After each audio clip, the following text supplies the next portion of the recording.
Sutartis su Šaulių sąjunga pasirašoma su tuo tikslu, kad kolegijoje esamos studijų programos inžinerijos būtų nukreiptos daugiau į krašto apsaugą ir studijų programuose galėtumėm paruošti specialistus viduriniosios grandies, būtent tinkamus krašto apsaugai arba įmonės, kad būtų daugiau pritaikyta ir būtent krašto apsaugos poreikiams.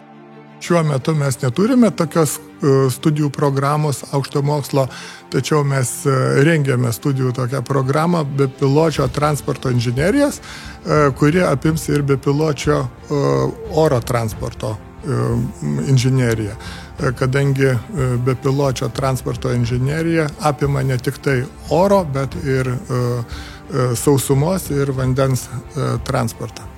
Pagal planą maksimum ji galėtų atsirasti jau nuo rugsėjo mėnesio, o pagal planą minimum tai jau galėtų atsirasti nuo kitų metų.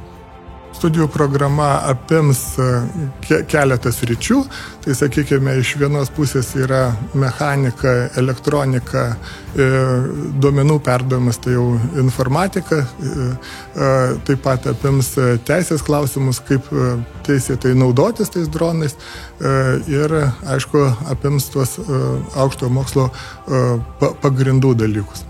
Pačių dronų gamybą mes galvojame, kad turėtų būti Lietuvoje, tai ruošiame specialistus būtent tų dronų gamybai iš atskirų komponentų, kurie turėtų būti vėlgi pagaminti arba pačioje Lietuvoje, arba Europos Sąjungoje.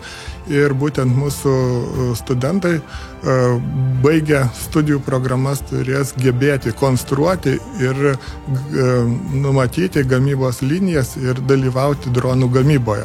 O dabartinė įranga, kurią mes turime ir dar papildysime, leidžia gaminti atskiras detalės, gaminti dronų prototipus, kad galima būtų juos vėliau tobulinti.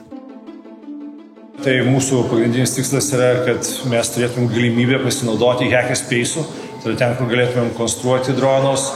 Mes turime jau šiek tiek patirties, dirbame su ukrainiečiais ne vienerius metus, tai turime jau brėžinius, mokame visą tai daryti, yra atvykę taip pat ir Lietuvos gynybos pramonės atstovai, tie, kurie jau gamina ne vienerius metus, nes jau pradėta čia yra prieš 10 metų, mes visą tai darėme per pratybas, krisdavo, nepavykdavo pastebėti, tai dabar per tas 10 metų esame užaugę ir norime pasidalinti patirtimi ir su studentais, ir mainais gauti galimybę, kad galėtumėm čia ateiti eksperimentuoti, nes viską reikia daryti patiems, nes jeigu, pavyzdžiui, dabar tenais didžioji dalis yra viskas yra iš kiniškų dronų, ir jeigu tose kraštuose kiltų konfliktas, kas iš tikrųjų labai yra galima, tai tada tų detalių nebebūtų. Tai mes turime šiandien Lietuvoje išvystyti savo gynybos pramonės, nes jeigu nėra gynybos pramonės, nėra gynybos. Yra Šaulių sąjungoje žmonių, kurie turi gamyklas, tai kurie testuoja, kurie turi mokslinį potencialą ir surinkinėja įvairiausius dalykus, tai reikia galbūt ir jiems reikia naujų darbuotojų, tai čia galbūt yra gera galimybė pamatyti, kaip visą tai vyksta. Noriu studentam galbūt pasižiūrėti, užsikabinti, galbūt kažkas norės irgi toj srityje specializuotis. Aš manau, kad šita gynybos pramonė dabar bus rungtyniavimas pasaulyje gėrio ir blogio per pastaruosius 5 metus ir pamatysime jau tokius rezultatus kokiais 28-30 metais.